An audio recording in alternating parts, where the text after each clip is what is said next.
pretty close to end of life on it. Over the last few years, we've been having challenges with our existing Lewmar windlass. Many issues have never made it to videos. One of those issues occurred a few years ago while at anchor. When I was bringing up the anchor, the chain stripper broke. Only being made of plastic, it just crumbled. If you're not familiar with what a chain stripper is, it's the component that keeps the chain or line from wrapping around the gypsy when raising or lowering the anchor. It was old, likely original, but once broken it rendered the windlass useless. We were only anchored in about 10 feet of water with about 40 to 50 feet of chain out, and there was a light breeze. It ended up being a 45-minute struggle to bring the anchor up and took two of us, me pulling the anchor by hand and Kelly maneuvering the boat the entire time against the light wind. We only had a few weeks before our big trip, so I scrambled to try and find a replacement part. I called local marine stores as well as many online marine stores, but no luck. In hindsight, I should have spent more time contacting Lewmar support directly. They have vast resources and I'm sure they could have helped, but I was in a rush and was a little bit flustered and really wanting a quick solution. I was contemplating replacing the whole windlass over a small piece of plastic. I can't leave the dock without a working windlass, especially with the way we boat. We're always at anchor, and also it's a major safety system. Maybe it was time. After looking everywhere, I found what should have been the perfect part from Defender.com. With only a week before our trip, I felt very lucky to find this part. I rushed it from East Coast US to West Coast Canada. A $10 part turned into $100 pretty quick, which under the circumstances was fine. The new one was made of stainless instead of plastic like the old one, but the part didn't fit. Luckily I was able to grind off some metal and get it to fit. Although the windlass still had some issues, it was a fully functioning windlass and we were able to take our trip. Keep in mind this windlass was working after 26 years of use. I'm not sure how long they're supposed to last, but that's a pretty long time.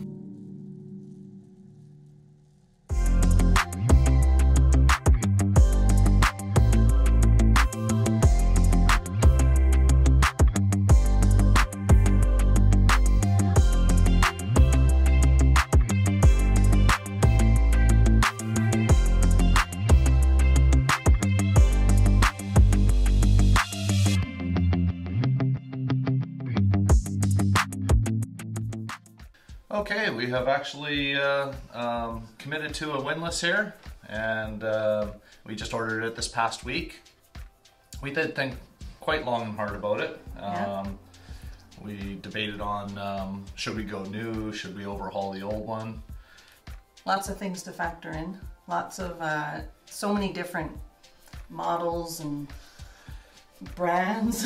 Yeah, you have you know, you have Lewmar, which is what we had, and then you have Maxwell, and you have one on Amazon called Five Oceans. I think it's not bad, but not sure. And then there's a few others that you never heard of, and LoFrans, and you know, lots of brands, and then vertical, horizontal. Yeah, you know, we kind of debated on that. Different size chain. Yeah, there's, you know, triple B and HT and 1/4 inch, 5/16, 3/8, you know, all the different decisions, and something called DIN 766, I think. all valid specifications that can be identified and looked up and all that sort of thing. We did determine that the old windlass had we felt it had seen its day. For so many reasons.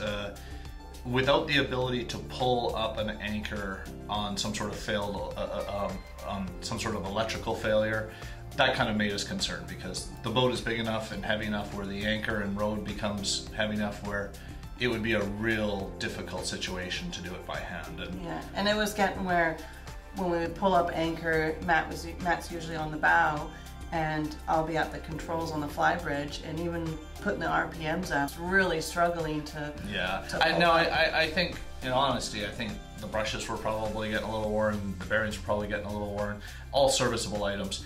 But in disassembling it, and I've disassembled it a few times too, I had to replace the chain stripper last year, and you know, most of the threads had to be repaired because they all stripped out. Also, the lower portions were so heavily corroded, even the framing, which is aluminum, and then it's got stainless bolts, and so you get, you know, a little bit of intermetal mixing there, which causes some more corrosion on the weaker metal aluminum.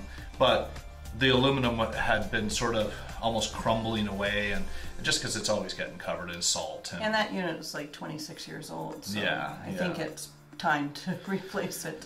And because anchoring is our first priority for usually going out, it's a critical system. So that kind of pointed us in the direction of going new. And then in comparing a lot of the models and designs and what people felt, well, should we just get it over with? And sure.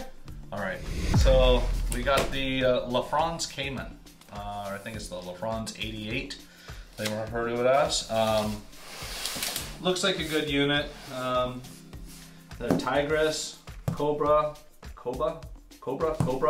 with a K, and Cayman. So this is the one we got. I guess they all come in the same box.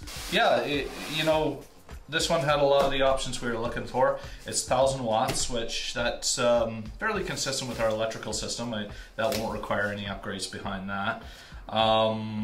It's horizontal, you know, and what that also does, it keeps all those components above deck, where you might actually tend to service them if you can get to them. When you have to crawl into a locker, I don't think that Lewmar, we had a Lewmar Concept 1, and I don't think that thing had been looked at in the 26 years it was underneath the deck. I think it had just been there, and that's one of the big things apparently that has to do with whether or not people actually service them, is if you can actually deal with them and get to them.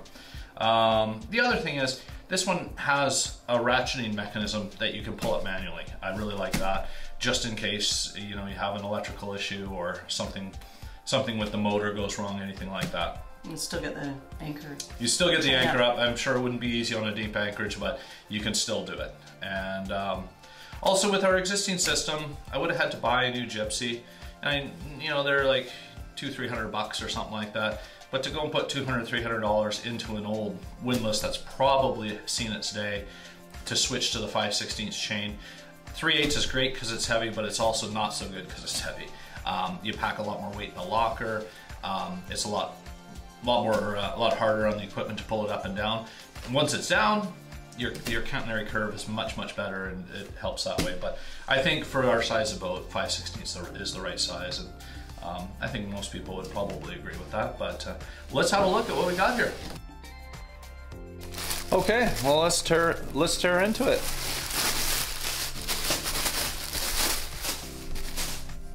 Winch handle. This would be for that manual pull that I was mentioning. And this is the windlass. This is the new, comes with, it looks like, the new relay pack. So comes with a new relay pack. So yeah, this should be pretty good, pretty standard. There's a low voltage switching, and then there's your low amperage switching, high amperage outputs to the actual windlass. And the windlass itself. I guess we should get it out here. Here's sort of a, looks like a gasket, kind of a rubbery thing. That's for the chain to go down into the locker, it looks like. Yep. And hardware. Looks like some 5/16 studs to go down through the deck. And there.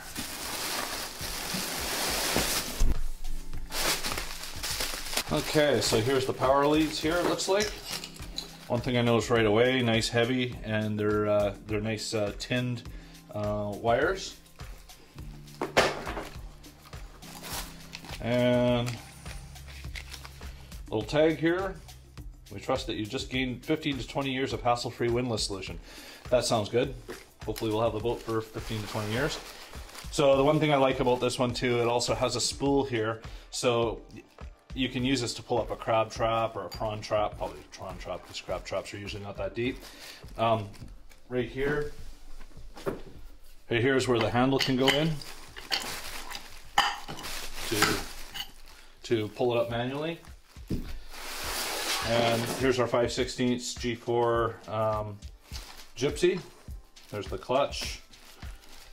So you can loosen it off, tighten it on, and the rest is pretty simple. You can get to the motor. The motor's under here. Gearbox is in here. This here is where you can service the gear oil. I don't think it has to be serviced too often, and I'll have to read up on it a little bit, but this looks like a lock here, so you can lock the gypsy if you have to. But anyway, we got some of the prep work done on the boat. I got a piece of king starboard that I'm going to be prepping for a base for this to bolt to the deck, and we got 300 feet of brand new G4 5/16 chain. So I think we got all the major components here, and we will now just look at getting the install done, and because yeah, we want to head out next weekend, and I'd like to try this winch out. So let's see how it goes. All right, thanks for watching.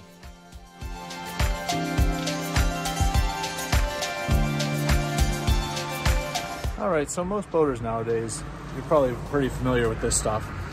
It's called king starboard. It's some sort of plasticky polymer stuff, but it's UV stabilized. It lasts forever. It cleans up well. Works really good on boats where you can use it anyway. So I'm making a base for the anchor here. I'll sort of show you what I'm doing. Okay, so this is a piece of king starboard polymer that I was describing. So I've carved out this piece so far here. So here's the deck template that you cut away from the box lid on the windlass here. So this is going to be in this orientation right here, just like that. So anyway, I've moved those over to, I've transferred those measurements over using the gasket here. And so I've got my pilot holes drilled already here. I got my opening for the wires here, and then for the deck, for the chain to go through the deck, it will go down through this area here. And this piece I've already sort of measured up anyway for the spacing and that sort of thing on the deck. So this should be pretty well ready to go for size. So all I got to do is I got to finish cleaning up all these edges here, radius these corners, and I'll probably put a little bit of a radius all the way around the edge as well to finish it off nice. I'll leave these all squared off. You won't see them anyway, but for these it'll actually be better that they're squared off. So, and I'll enlarge these holes and straighten them up on the drill press, and then we should be all set to go for the plate.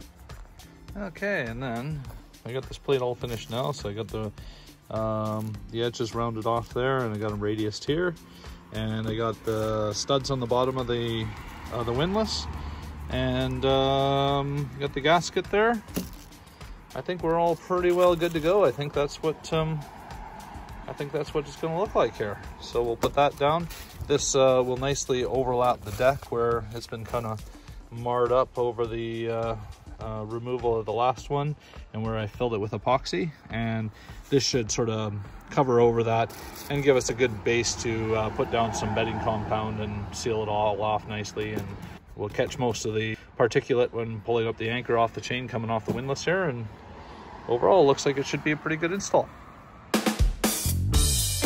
Next time on MP Makena Kai, we get the old windlass removed and get the deck filled with epoxy.